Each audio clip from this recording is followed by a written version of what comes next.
ലൂക്കോസ് എഴുതിയ സുവിശേഷം 15-ാം അധ്യായത്തിന്റെ 20-ാമത്തെ വാക്യം വായിച്ചാണ് ദൈവവചനം തുടർന്ന് നമ്മൾ വിചിന്തനം ചെയ്യുവാനായിട്ട് ആഗ്രഹിക്കുന്നത്. ലൂക്കോസ് എഴുതിയ സുവിശേഷം 15-ാം അധ്യായത്തിന്റെ 20-ാമത്തെ വാക്യം. അങ്ങനെ അവൻ എഴുന്നേറ്റ് അപ്പന്റെ അടുക്കൽ പോയി. ബൈബിൾ തുറന്നല്ല, ദൈവമക്കൾ നോക്കിയല്ലോ, നോക്കുക, വായിക്കുക. പരിശുദ്ധാത്മാവ് അതിലൂടെ നമ്മോട് സംസാരിക്കുവാൻ വേണ്ടി ദൈവമക്കൾ പ്രാർത്ഥിക്കുക. അപ്പന്റെ ഇളയ മോനെ കുറിച്ചുള്ള സന്ദേശമാണ് നമുക്ക് അവിടെ വായിക്കാൻ കഴിയുന്നത്. അപ്പന്റെ ഇളയ മോന് നാട്ടുകാരും വീട്ടുകാരും സർക്കാരുകളും ചേർന്ന് ഒരു ഓമന പേര് കൊടുത്തിട്ടുള്ളത് നിങ്ങൾക്ക് എല്ലാവർക്കും അറിയാലോ. എന്താണ്? മുടിയപുത്രൻ, പിന്നെ വേറെ ദൂർത്തുപുത്രൻ. ബൈബിളിലുണ്ടോ? ഇല്ല. അതുകൊണ്ട് ദൈവത്തെ ഓർത്ത് നമ്മളാരും അങ്ങനെ പറയരുത്. നല്ല ഒരു ഭാഷ, ശുദ്ധിയുള്ള വാക്കാണ് കൊടുത്തിരിക്കുന്നത്. അപ്പൻ്റെ നമ്മൾ രൂപപ്പെടുത്തിയെടുക്കുന്ന വാക്കുകൾ എപ്പോഴും നല്ല വാക്കുകളായിരിക്കും. എങ്ങനെയാണ് നമുക്ക് നല്ല വാക്കുകൾ കിട്ടുന്നതെന്നറിയാമോ? വായനയിലൂടെയാണ് വാക്കുകൾ. നമ്മുടെ വാക്കുകളെ നമുക്ക് മെച്ചമാക്കിയെടുക്കാൻ പറ്റുന്നത്. നമ്മുടെ സംസാര ശൈലിയെ നമുക്ക് മികച്ചതാക്കിയെടുക്കാനായിട്ട് കഴിയുന്നത് പുസ്തക വായന, പേപ്പർ വായന. എന്നാൽ വായനാശീലം വളരെ കുറഞ്ഞു പോയി. TV, മൊബൈലെല്ലാം വന്നതോടുകൂടെ ആരും എന്ത് ചെയ്യുന്നില്ല, വായിക്കുന്നില്ല. ചില വീടുകളിലൊക്കെ പേപ്പർ വരുത്തുന്നുണ്ടെങ്കിലും രാത്രി 10 മണിയായാലും പേപ്പർ പുറത്തത് ഞാൻ ചില വീടുകളിലൊക്കെ ചെല്ലുമ്പോൾ ശ്രദ്ധിക്കാറുണ്ട്. പൊതുവായിട്ട് ഞാനിങ്ങനെയൊക്കെ പറയുന്നത്, ഈ ഭാഷ വിശ്വാസിയുടെ വീട്ടിൽ വന്നപ്പോൾ, ഞങ്ങളുടെ വീട്ടിൽ വന്നപ്പോൾ ഞങ്ങളുടെ പേപ്പർ ഇട്ട് നോക്കിയതാണെന്നും മറ്റുമൊക്കെ കാണാപ്പുറങ്ങളിലേക്കൊന്നും നിങ്ങളങ്ങനെ വലിയ ഗവേഷണമൊന്നും നടത്തണ്ട. സാധാരണ പാസ്റ്റർമാരെന്നൊക്കെ പറയുമ്പോൾ ഒരു പൊതുവിൽ നിൽക്കുന്ന ഒരാളാണ്.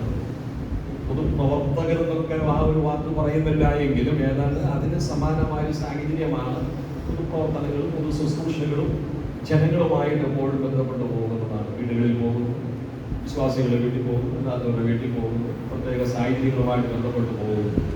പേപ്പർ തുറന്നത് അപ്പൊ ഇങ്ങനെ പരമ്പരാഗതമായി പേപ്പർ വരുത്തുന്ന ഒരു സ്വഭാവം ഉള്ളത് കൊണ്ട് വരുത്തിയില്ലെങ്കിൽ എങ്ങനെയാണെന്ന് വിചാരിച്ചങ്ങ് വരുത്തുന്നതേ ഉള്ളൂ. പുസ്തകങ്ങൾ വായിക്കരുത്. ഞാൻ പറഞ്ഞു വരുന്നത്, വായനയിലൂടെയാണ് മനുഷ്യന് നല്ല അറിവ് ഉണ്ടാകുന്നത്. വിശുദ്ധ ബൈബിൾ നമ്മൾ വായിച്ചു പഠിക്കുമ്പോൾ ഒത്തിരി ആശയങ്ങൾ നമുക്ക് കാണാനായിട്ട് കഴിയുന്നുണ്ട്. ദൈവത്തിന് സ്തോത്രം. അപ്പൊ ഇവിടെ അപ്പന്റെ 2 മക്കൾ, സ്നേഹവാനായിരിക്കുന്ന ഒരപ്പൻ. അപ്പന്റെ 2 മക്കൾക്കും നമ്മുടെ പേര് വെളിപ്പെടുത്തിയിട്ടില്ല. പേരില്ലാത്തത് കൊണ്ടല്ല, പേര് വെളിപ്പെടുത്തിയിട്ടില്ല. അപ്പന്റെ മൂത്ത മകനെന്നും അപ്പന്റെ ഇളയ മകനെന്നുമാണ് കൊടുത്തിരിക്കുന്നത്. ചരിത്രപരമായിരിക്കുന്ന ഭാഗം നമുക്ക് എല്ലാവർക്കും അറിയാം. അപ്പന്റെ ഇളയ മകൻ ഒരു ദിവസം അപ്പന്റെ അടുക്കലേക്ക് എന്നിട്ട് ചോദിച്ചു, അപ്പാ, വസ്തുവകയിൽ എനിക്കുള്ള മുതൽ തരണമെന്ന് പറഞ്ഞു, എന്റെ വീതം തരണമെന്ന് പറഞ്ഞു. ദൈവത്തിനെ അറിയാവുന്നവർക്കറിയാം, ലേവ്യ പുസ്തകം എല്ലാം വായിച്ചു പഠിക്കുമ്പോൾ യഹൂദ കുടുംബ പശ്ചാത്തലം അനുസരിച്ച് അപ്പൻ ജീവിച്ചിരിക്കുമ്പോൾ സ്വത്ത് കൊടുക്കണ്ട, സ്വത്ത് ചോദിക്കാൻ പാടില്ല. അപ്പന്റെ കാലശേഷം പലതും ഉണ്ടെങ്കിൽ അപ്പൻ അവിടെ വെച്ചിരിക്കും, അത് മനസ്സോടെ ഇടുക. ഇനി അപ്പൻ സ്വത്ത് തരുന്നില്ലല്ലോ എന്ന് വിചാരിച്ച് അപ്പനോട് പ്രശ്നം ഉണ്ടാക്കാൻ പോയാൽ ലേവ്യ പുസ്തകത്തിലെ പ്രമാണം കൊടുത്തിരിക്കുന്നത് ഇങ്ങനെയാണ്: അവനെ പട്ടണമൂപ്പന്റെ അടുക്കൽ കൊണ്ടുവരണം, അവനെ വിസ്തരിക്കണം, കഠിനമായ ശിക്ഷയാണ്. നമ്മുടെയൊക്കെ ചിന്തകൾക്ക് അപ്പുറമായ രീതിയിലാണ് അന്നത്തെ ദൈവത്തിന്റെ പ്രമാണം ഉണ്ടായിരുന്നത്. പക്ഷെ ഈ ഇളയ മകൻ അപ്പന്റെ അടുക്കൽ ചെന്ന് സ്വത്ത് ചോദിച്ചപ്പോൾ അപ്പൻ തടസ്സം പറഞ്ഞില്ല. അപ്പൻ എന്ത് ചെയ്തെന്നാണ് അവിടെ വായിക്കുന്നത്? അപ്പൻ അവന് മുതൽ പകർത്തു കൊടുത്തു. മുതല് സ്വത്ത് പകർത്തു കൊടുത്തു. അവൻ എന്ത് ചെയ്തു? വളരെ വേഗത്തിൽ അത് വിറ്റു, പണമാക്കി സ്വരുക്കൂട്ടി. അടുത്ത് വായിക്കുന്നത് ഇങ്ങനെയാണ്: അതവന് പ്രയോജനകരമായില്ല. കൈകാര്യം ചെയ്യാൻ അറിയാൻ പാടില്ലാത്തത് കൊണ്ടോ, അബദ്ധങ്ങൾ വന്നുപോയത് കൊണ്ടോ, കൈമോശം സംഭവിച്ചത് കൊണ്ടോ ഒന്നും നമുക്ക് അവിടെ വായിക്കാൻ കഴിയുന്നില്ല. ഒറ്റ കാര്യമാണ് കൊടുത്തിരിക്കുന്നത്: സ്വത്ത് പണമാക്കി മാറ്റി പണം എന്താക്കി കളഞ്ഞെന്നറിയാമോ? അത് നാനാവിധത്തിൽ നശിച്ചുപോയി.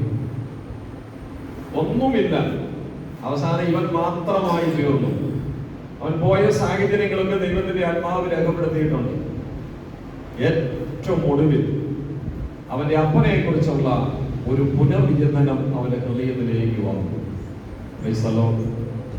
അവൻ ഏറ്റുപറച്ചിന് തയ്യാറാകുന്നു, അനുതാപത്തിന് തയ്യാറാകുന്നു, മടങ്ങിച്ചെല്ലുവാനായിട്ട് തയ്യാറാകുന്നു. ചരിത്രം എല്ലാവർക്കും അറിയാം. മടങ്ങിച്ചെല്ലുന്നു. അങ്ങനെ മടങ്ങിച്ചെല്ലുന്നതിന്റെ ഒരു ഭാഗത്തിന്റെ ഒന്നാണ് നാം അവിടെ വായിച്ചത്. 15-ാമത്തെ അധ്യായം, ലൂക്കോസ് എഴുതിയ സുവിശേഷം 15-ാം അധ്യായത്തിന്റെ 20-ാമത്തെ വാക്യത്തിലാണല്ലോ പരിശുദ്ധാത്മാവ് രേഖപ്പെടുത്തിയിരിക്കുന്നത്. അവൻ എഴുന്നേറ്റ് അപ്പന്റെ അടുക്കൽ പോയി. തുടർന്ന് ഈ അപ്പനിൽ നിന്ന് ഇവന് കിട്ടുന്ന സ്നേഹോഷ്മളമായിരിക്കുന്ന സ്വീകരണത്തെ കുറിച്ച് ദൈവത്തിന്റെ ആത്മാവ് രേഖപ്പെടുത്തിയിട്ടുണ്ട്. അപ്പനിൽ നിന്ന് കിട്ടുന്ന സ്നേഹോഷ്മളമായിരിക്കുന്ന സ്വീകരണം ഇന്ന് ഈ ചരിത്രപരമായിരിക്കുന്ന ഭാഗം ഇവിടെ അവതരിപ്പിച്ചിട്ട് ഇതിൽ കിടക്കുന്ന ആത്മീയ സന്ദേശത്തിൽ നിന്ന് പരിശുദ്ധാത്മാവ് നമ്മോട് സംസാരിക്കാൻ ദൈവമക്കൾ പ്രാർത്ഥിക്കുകയും, ഓരോ പ്രിയപ്പെട്ടവരും ആയിരിക്കുന്ന സാഹചര്യങ്ങളിൽ നിന്ന്, കസേരയിൽ നിന്ന് എഴുന്നേൽക്കുന്നതല്ല, എന്നാൽ നാം പഠിച്ചും പരിചയിച്ചും വെച്ചിരിക്കുന്ന, ഇപ്പോൾ നമ്മൾ പിന്തുടർന്നു പോകുന്ന ആ സാഹചര്യങ്ങളിൽ നിന്ന് ഒന്നും മനസ്സുകൊണ്ട് ഒന്ന് എഴുന്നേറ്റ് കുറച്ചുകൂടെ സ്വർഗസ്ഥനായിരിക്കുന്ന പിതാവാകുന്ന അപ്പന്റെ അടുക്കിലേക്ക് ചെന്നാൽ കിട്ടുന്ന സ്വീകരണം എന്താണെന്നാണ് പരിശുദ്ധാത്മാവിവിടെ പറയുന്നത്. മനസ്സിലായവരൊന്ന് കർത്താവിന് സ്തോത്രം ചെയ്യുക. മനസ്സിലായോ? വേറെ ഒന്നും പ്രസംഗിക്കാത്തതുകൊണ്ടെന്ന് പാസ്റ്റർ മുടിയമുട്ടന്റെ കഥ പറഞ്ഞു കേൾപ്പിച്ചു. പെന്തിക്കോസ്ത് വന്നപ്പോൾ ഞങ്ങൾ കേട്ടോണ്ടിരിക്കുന്നതാണ്. ഈ പണ്ടാരെ പറയാനുള്ളതാണുള്ള തെറ്റായ വ്യാഖ്യാനമായി പോകരുത്. അങ്ങനെയൊന്നും വേറെ പറയാനില്ല എന്നുള്ളതല്ല, എന്റെ ആത്മീയ ആശയമാണ്. ഞാൻ പറഞ്ഞത് മനസ്സിലാകുന്നുണ്ടോ? നാം ആയിരിക്കുന്ന സാഹചര്യത്തിൽ നമ്മുടെ മനസ്സുകൊണ്ടും ഒന്നുകൂടെ കുറച്ചുകൂടെ നമ്മളൊന്ന് എഴുന്നേറ്റ് സ്വർഗസ്ഥനായിരിക്കുന്ന പിതാവിന്റെ അടുക്കിലേക്ക് കുറച്ചുകൂടി ഒന്ന് ചെല്ലാനായിട്ട്. ഇപ്പൊ നമ്മൾ ആരും 100% അപ്പനോട് അടുത്തിരിക്കുന്നവരാണോ? അല്ല, ആരും 100% അപ്പനോട് അടുത്തിരിക്കുന്നതല്ല. അതിന്റെ കാരണം 100% സ്വർഗസ്ഥനായ പിതാവിനോട് അടുത്തിരിക്കുന്ന ഒരു സാഹചര്യമാണെങ്കിൽ നമ്മുടെ അവസ്ഥ എന്തായിരിക്കും? പലപ്പോഴും കഴിയുന്നില്ല.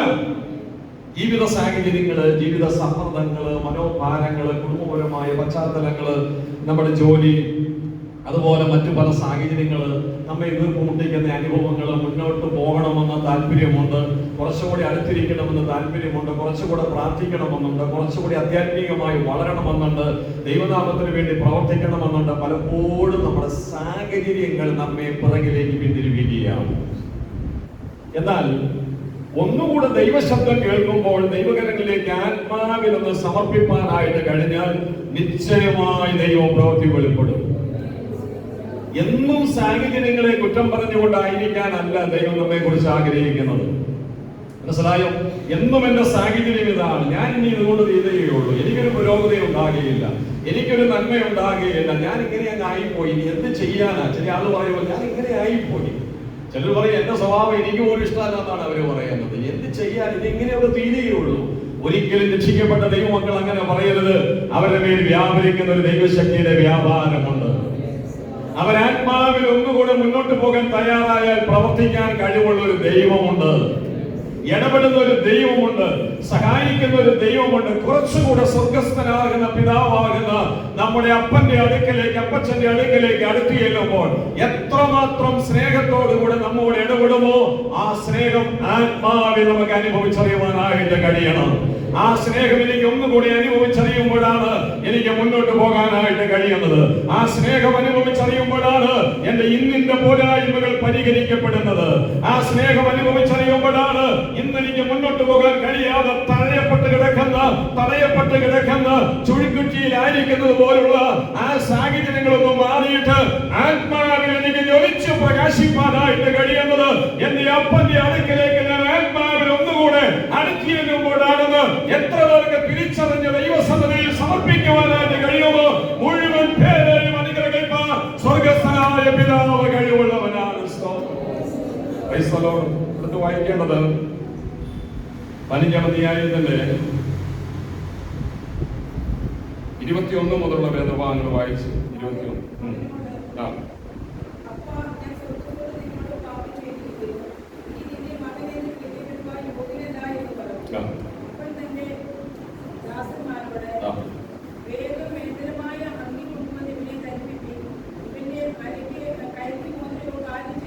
ഇരുപത്തിരണ്ടാമത്തെ വാക്യം മുതൽ അപ്പന്റെ അടുക്കലേക്ക് ചെന്ന ഈ ഇളയ മകന് കിട്ടിയ സ്നേഹോഷ്മളമായ സ്വീകരണം പരിശുദ്ധാത്മാവ് പറഞ്ഞിരിക്കുന്നു. നമ്മളത് വളരെ ചിന്തിച്ച് ധ്യാനിച്ച് പഠിക്കണം. ഒന്നാമത് ആ ഭാഗം വായിക്കുമ്പോഴുണ്ട് പരിധിയില്ലാത്ത നിബന്ധനകളില്ലാത്ത സ്നേഹം കൊണ്ട് അവൻ പൊതിയപ്പെടുകയും. മനസ്സിലായോ? അപ്പന്റെ അടുക്കിലേക്ക് ചെന്നപ്പോൾ അപ്പൻ മറ്റൊന്നും അവനോട് ചോദിക്കുന്നില്ല. നീ എത്ര കാലം അവിടെ ചുറ്റുപറ്റി നിൽക്കും? ഇനി രണ്ടാമത് വെല്ലിൽ നിന്ന് മേടിക്കാനുള്ളതെല്ലാം മേടിച്ചിട്ട് ചാടിപ്പോവാനാണോ നീ വന്നേക്കുന്നത്? 100 കണക്കിന് ചോദ്യങ്ങൾ ചോദിക്കണമെങ്കിൽ ഈ അപ്പന് ചോദിക്കാം, അല്ലേ? ഒരു പ്രാവശ്യം ഒരു പ്രശ്നമുണ്ടായി. ആ ഒരു മുൻവിധിയിൽ വേണമെങ്കിൽ ഇവനെ കാണാം. മാത്രമല്ല നിബന്ധനകൾ വെച്ചിട്ട് ഇവനോട് ഇടപെടാം. കുറെ നിബന്ധനകൾ അടിച്ചേൽപ്പിക്കുക. പക്ഷെ ഒരു നിബന്ധനകളും ഇവന്റെ അടുക്കലേക്ക് അടിച്ചേൽപ്പിക്കാതെ, ഒരു പരിമിതിയും വെക്കാതെ നിസ്വാർത്ഥമായി സ്നേഹിക്കുന്ന ഒരു അപ്പനെ കാണാനായിട്ട് കഴിയുന്നുണ്ട്. ഇന്നുപോലെ ആരാധനാലയത്തിൽ ഒരിക്കൽ കൂടെ ആ ദൈവസ്നേഹത്തെ ഞാൻ ഉയർത്തി വെളിപ്പെടുത്തി കാണിക്കുകയാണ്. നമ്മുടെ കർത്താവിന്റെ സ്നേഹത്തിന് മാത്രമേ അങ്ങനെ നമ്മെ സ്നേഹിപ്പാനായിട്ട് കഴിയുകയുള്ളൂ.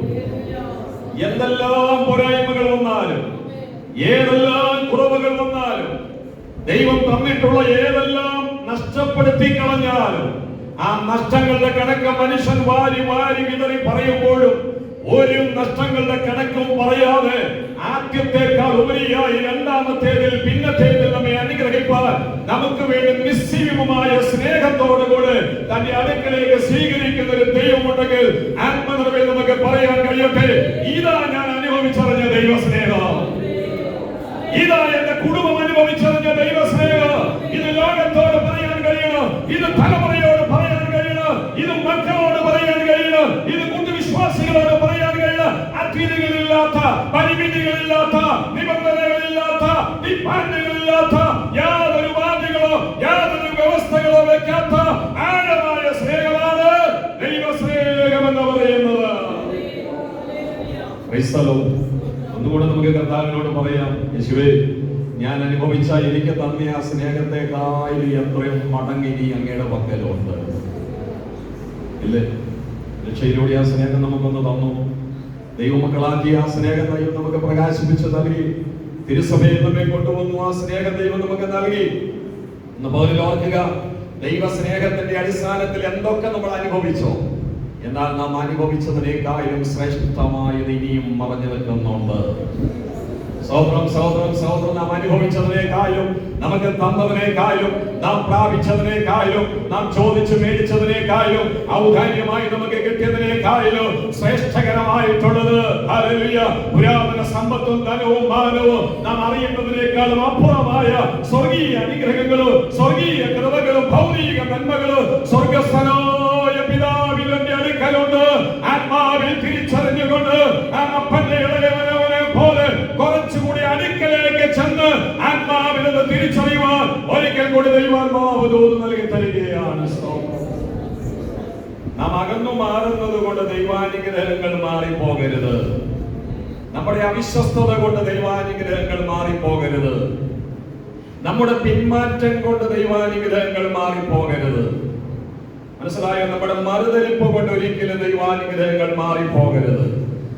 ഭക്തനായിരിക്കുന്ന ആസാവ് 73-ാം സങ്കീർത്തനത്തിൽ പറയുന്ന ഒരു കാര്യം ഇതാണ്: എന്നാൽ ദൈവത്തോട് അടുത്തിരിക്കുന്നത് എനിക്ക് ഏറെ നല്ലത്, വളരെ നല്ലതെന്നാണ് പറയുന്നത്. എന്തുകൊണ്ടാണ് അങ്ങനെ ഒരു കാര്യം പറഞ്ഞത്? 73-ാം സങ്കീർത്തനത്തിൽ വിവരിച്ചിരിക്കുന്ന സാഹചര്യങ്ങൾ ദൈവത്തോട് അടുത്തിരിക്കാൻ പറ്റുന്ന സാഹചര്യങ്ങളല്ല. ആരെങ്കിലും കൂടെ വരാനുണ്ടോ? ഇല്ല.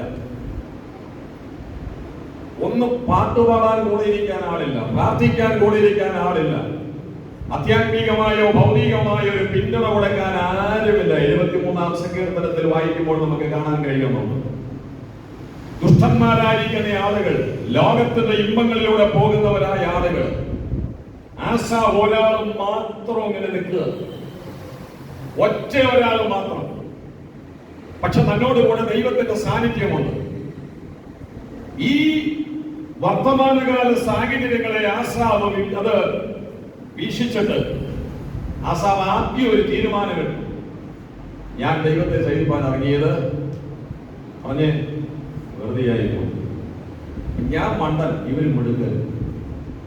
മനസ്സിലായോ എന്ന് പറഞ്ഞാൽ രാവിലെ തൊട്ട് വൈകുന്നേരം വരെ പള്ളിയിൽ പോയി കുത്തിയിരിക്കുന്ന ഞാൻ മണ്ടൻ, ജീവിതത്തിൽ ഒരിക്കലും പള്ളിയിൽ പോകാത്തവൻ ആരാ? മിടുക്ക്. മോസിച്ച് പ്രാർത്ഥിക്കുന്ന ഞാൻ മണ്ടി, 3 നേരം ചാപ്പാടിരിക്കുന്നവരും മിട്ടുമിടുക്കരുത്. അവരെ മോഹന്റെ നിറച്ച് കാശ്, അവർക്ക് എന്ത് വീട് അവർ കൊണ്ടുവരുന്നത്, അവരുടെ വാഹനങ്ങൾ, അവരുടെ മക്കള്, അവരുടെ മക്കളുടെ വരുമാനങ്ങൾ. എടുക്കുന്ന സംഘത്തിൽ അറിയില്ല നിങ്ങൾക്ക്, ഞാനെന്റെ പ്രസംഗ ഭാഷയിൽ പറയുന്നതാണ്. ആസാഫ് അതെല്ലാം ഒന്ന് വിലയിരുത്തിട്ട് ആസാഫ് പറഞ്ഞു, എനിക്ക് മോണ്ടത്തരം പറ്റും. നമ്മുടെ ഭാഷ പങ്കെടുക്കുന്നതിന് വരണ്ടായിരുന്നു, പള്ളി വിടണ്ടായിരുന്നു, ആചാരം വിടണ്ടായിരുന്നു, അനുഷ്ഠാനം വിടണ്ടായിരുന്നു. വരാത്തവരൊക്കെ മിടുക്കര്. ഞാൻ ഈ ആണ്ട് മുമ്പൊക്കെ സഹിച്ചിരുന്നതിനകത്ത് ലോകാഴ്ച കിട്ടുന്നതും രാജ്യം കൊടുത്തതും കുട്ടിപ്പാടിയതും ഇങ്ങനെയൊക്കെ നടന്നതെല്ലാം വെറുതെയായി പോയല്ലോ. അസവ് പറയാൻ പാടില്ലാത്ത കാര്യം. ഇനി അങ്ങനെ അങ്ങ് ചിന്തിച്ച് കഴിഞ്ഞപ്പോൾ ഒടുവിൽ ആസാഫ് ഒരു തീരുമാനത്തിൽ, ഞാൻ ഇങ്ങനെ പറഞ്ഞുകൊണ്ടിരുന്നു കഴിഞ്ഞാൽ എന്താണെന്നറിയാമോ, എന്റെ പിള്ളേർ ഇത് കേട്ടത് പിള്ളേരൊരെണ്ണം പള്ളിയിൽ കയറും. പിള്ളേരൊരെണ്ണം പിള്ളേര് പള്ളിയിൽ കയറാത്തതിന്റെ കാരണം എന്നാന്ന് നിങ്ങളെ ഓർത്തോളം. പിള്ളേരകലുന്നതിന്റെ കാരണം എന്നാന്ന് നിങ്ങളെ ഓർത്തോളം. ഞാൻ കൂടുതൽ വ്യാഖ്യാനിക്കുന്നില്ല. പിള്ളേര് പാടാത്തതിന്റെ എല്ലാ അല്ലാത്ത ഞാൻ പറയുന്നത്, എല്ലാ ആന്ന് ഞാൻ പറയുന്നില്ല. ഞാൻ ഇങ്ങനെ ചിന്തിച്ചുകൊണ്ടിരുന്നാൽ ഞാൻ എന്റെ മക്കളോട് ദ്രോഹം ചെയ്യുകയാണ്. എന്റെ വീട്ടിൽ വളർന്നു വരുന്ന തലമുറ എന്ന് പറയാൻ ഞാൻ വിശുദ്ധ ജീവിതം നയിച്ചാലാണ് എന്റെ തലമുറ വിശുദ്ധ ജീവിതത്തിലേക്ക് വരികയുള്ളൂ. എനിക്ക് മാതൃകയുണ്ടെങ്കിലാണ് എന്റെ തലമുറയ്ക്ക് മാതൃകയുണ്ടാകത്തുള്ളൂ. ഞാൻ കിടന്നുറങ്ങിച്ചു നീ ഇപ്പൊ പള്ളിയിട്ട് പോകുമെന്ന് പറഞ്ഞു കഴിഞ്ഞാൽ പോകത്തില്ല. ഒടുവിൽ ആഴമായ കുറ്റബോധത്തോടുകൂടെ ആസാഫ് 73-ാം സങ്കീർത്തനത്തിൽ ദൈവസന്നിധിയിൽ ഏറ്റു പറഞ്ഞ് കണ്ണു നിറഞ്ഞുകൊണ്ട് പറയുന്ന ഒരു കാര്യം ഇതാണ്, ദൈവമേ, ഞാൻ പറഞ്ഞതും ചിന്തിച്ചതുമെല്ലാം തെറ്റായിപ്പോയി. എന്റെ കൂടെ കണ്ണുകൊണ്ട് കാണുന്ന സാഹചര്യത്തിൽ ആരുമില്ലെങ്കിലും വർത്തമാനകാല സാഹചര്യങ്ങളെല്ലാം ഒട്ടിയ വീശയും ഇല്ലായ്മയും വേദനയും ഭാരവുമാണെങ്കിലും ആസാഫ് ഒരു തീരുമാനത്തിലെത്തി, എന്റെ ദൈവത്തോടടുത്തിരിക്കുന്നതാണ് എനിക്കേറെ നല്ലത്. മാത്രമല്ല അടുത്തൊരു ദർശനത്തിലേക്ക് വന്നു. ഇന്ന് ഞാൻ കാണുന്ന സുഖകരമായ സാഹചര്യങ്ങളിലൂടെ പോകുന്നവരെന്ന് പറയുന്നവരെല്ലാവരും വഴിവഴിപ്പിലാണ് നിൽക്കുന്നത്. ഏത് സമയത്തും അവർ തെന്നിപ്പോകാം, ഏത് സമയത്തും അവർ വീണു പോകാം. പ്രാർത്ഥിച്ചിട്ട് ഞങ്ങൾക്ക് കുഴപ്പമില്ല എന്ന് വാനോളം വീണ്ടെടുക്കുന്ന ആളുകളും നാളെ അവർക്ക് കുഴപ്പമുണ്ടാകുമെന്നാൽ ദൈവമേ, അങ്ങന്റെ വലത് കൈ പിടിച്ചിരിക്കുകയാണ്, അങ്ങയുടെ ആലോചനയാൽ അങ്ങന്റെ നടത്തു പിന്നത്തേതിൽ അങ്ങന്റെ മഹത്വത്തിലേക്ക് ചേർക്കും. അതുകൊണ്ട് രക്ഷിക്കപ്പെട്ട കൃപ പ്രാപിച്ച് നന്മനിറവിൽ ദൈവത്തെ ആരാധിക്കുന്ന ഓരോ ദൈവമക്കളും ഓർക്കുക, ഇത് അബദ്ധത്തിന്റെ മാർഗമല്ല, ഇത് ദൈവരാജ്യത്തിന്റെ മാർഗമാണ്. ഇത് ദൈവരാജ്യത്തിന്റെ മാർഗമാണ്. ഇത് വിശുദ്ധിയുടെ മാർഗമാണ്. ഇത് സ്വർഗീയ പ്രമാണത്തിന്റെ മാർഗമാണ്. തെറ്റായ ചിന്താഗതികൾ വർത്തമാനകാല സാഹചര്യങ്ങളുമായി ബന്ധപ്പെട്ട് ഒരുപക്ഷെ മനുഷ്യന്റെ മനസ്സിനെ മാറ്റിമറിക്കാം. പക്ഷേ പരിശുദ്ധാത്മാവിന്റെ നിറവിൽ വേഗത്തിൽ തിരുത്തലുകൾക്ക് തയ്യാറായി എങ്ങോട്ട് ചെല്ലണം? സ്വർഗസ്ഥനായ അപ്പന്റെ അടുക്കിലേക്ക് ഓടി ചെല്ലണം. എനിക്ക് അപ്പനിൽ നിന്ന് മാറി നിൽക്കാൻ കഴിയത്തില്ല, എനിക്ക് മാറിയിരിക്കാനായിട്ട് കഴിയത്തില്ല, എനിക്ക് മാറി ചിന്തിക്കാനായിട്ട് കഴിയുകയില്ല. എന്റെ ജീവൻ എന്റെ അപ്പൻ തന്നതാ, എന്റെ ശരീരം മെനഞ്ഞതിന്റെ അപ്പനാണ്, എനിക്ക് ആവശ്യമായതെല്ലാം നൽകിയതിന്റെ സ്വർഗസ്ഥനായിരിക്കുന്ന പിതാവാണ്. ദൈവത്തിന് സ്തോത്രം. അങ്ങയെ പിരിഞ്ഞെനിക്കൊന്നും ചെയ്യുവാനായിട്ട് കഴിയുകയില്ല. ഇതൊരു ആത്മീയ തിരിച്ചറിവായി ദൈവങ്ങളിലേക്ക് നമ്മെ തന്നെ ഏൽപ്പിക്കുമ്പോൾ അവിടെയാണ് ദൈവത്തിന്റെ മഹാകൃപ നമുക്ക് അനുഭവിച്ചറിയാനായിട്ട് കഴിയുന്നത്.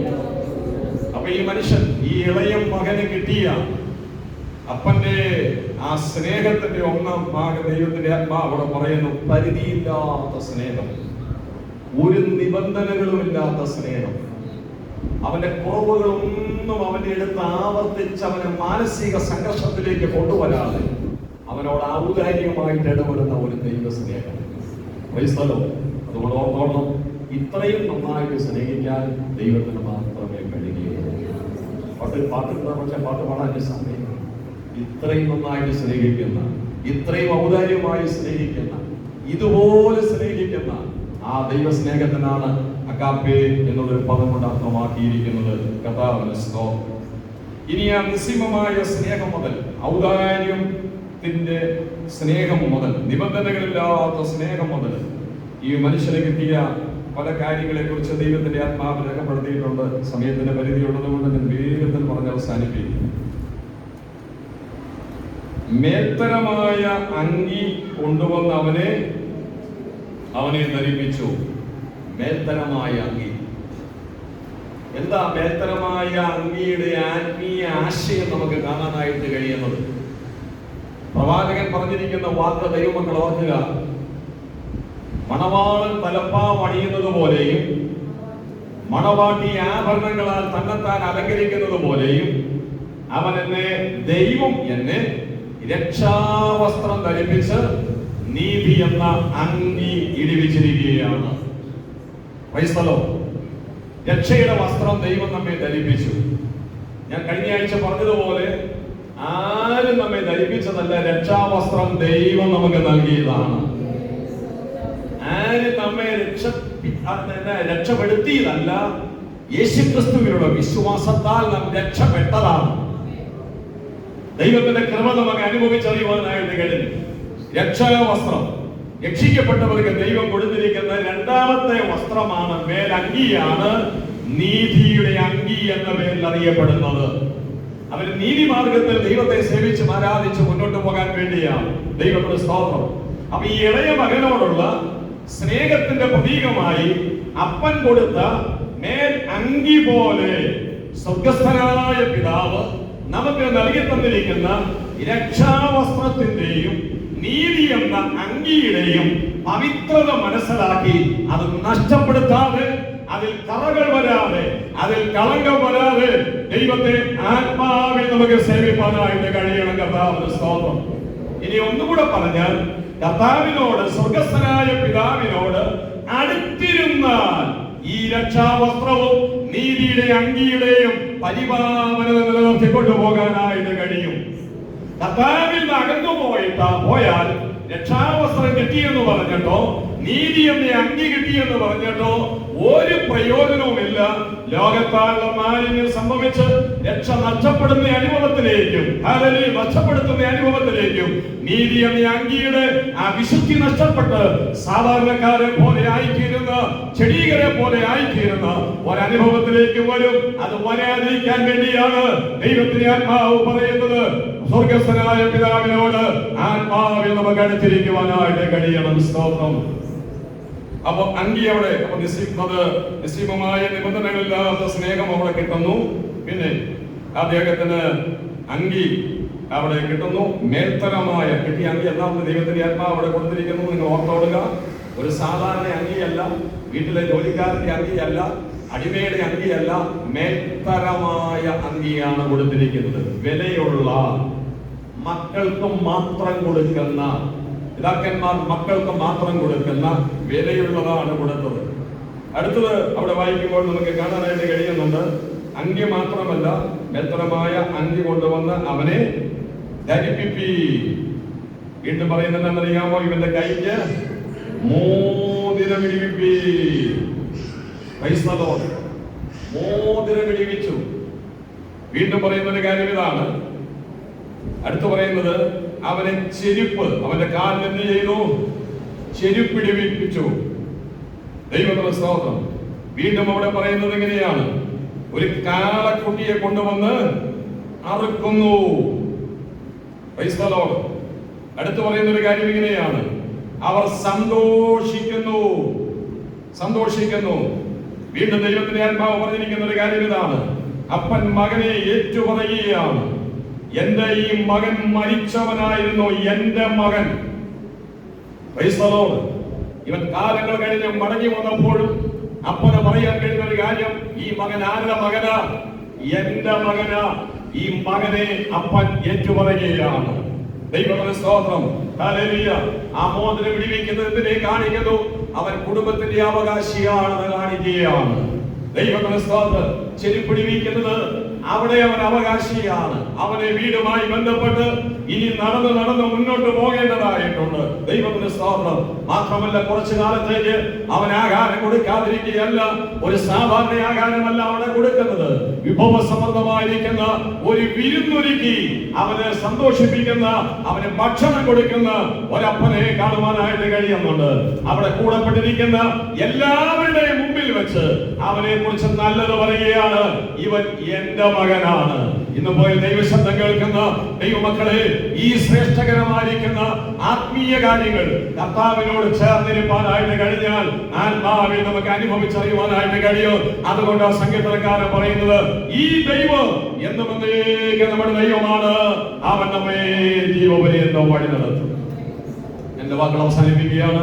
തലമുറയ്ക്ക് ദൈവസന്നിധിയിൽ പ്രാർത്ഥനയ്ക്കായി നമ്മുടെ ഹൃദയം ഏകാഗ്രമാക്കാം. ദൈവത്തിന് സ്തോത്രം.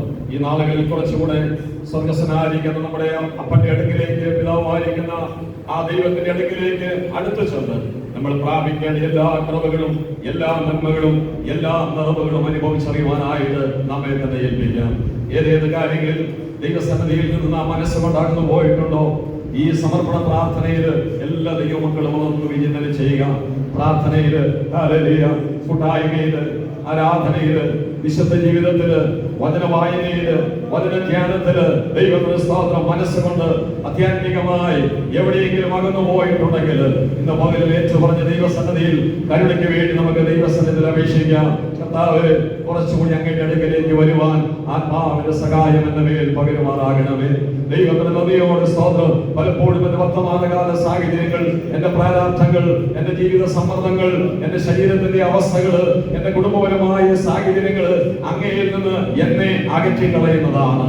എന്നാൽ ഒരിക്കലും ഞാൻ അകന്നു പോകാതെ, ഒരിക്കലും അങ്ങേക്ക് ഞാൻ വിട്ടുതന്ന എന്റെ ഹൃദയത്തിൽ നല്ല രാജാവും നല്ല കർത്താവുമായി അങ്ങയെ എന്നും നിലനിർത്തിക്കൊണ്ട് ആത്മാവിൽ നിങ്ങൾ ഞാൻ പ്രാപിക്കേണ്ട ഭൗതിക തലത്തിൽ ഞാൻ അനുഭവിച്ചറിയേണ്ട, ശരീര സംബന്ധമായി ഞാൻ അനുഭവിച്ചറിയേണ്ട, എന്റെ കുടുംബം അനുഭവിച്ചറിയേണ്ട, എന്റെ തലമുറയെ അനുഭവിച്ചറിയേണ്ട ആ നന്മകളും വിടുതലുകളും അനുഭവിച്ചറിയുവാൻ അങ്ങയുടെ കരങ്ങളിലേക്ക് ഒന്നുകൂടെ ഞാൻ എന്നെ തന്നെ ഏൽപ്പിക്കുകയാണ്. ഹല്ലേലൂയ, ഹല്ലേലൂയ.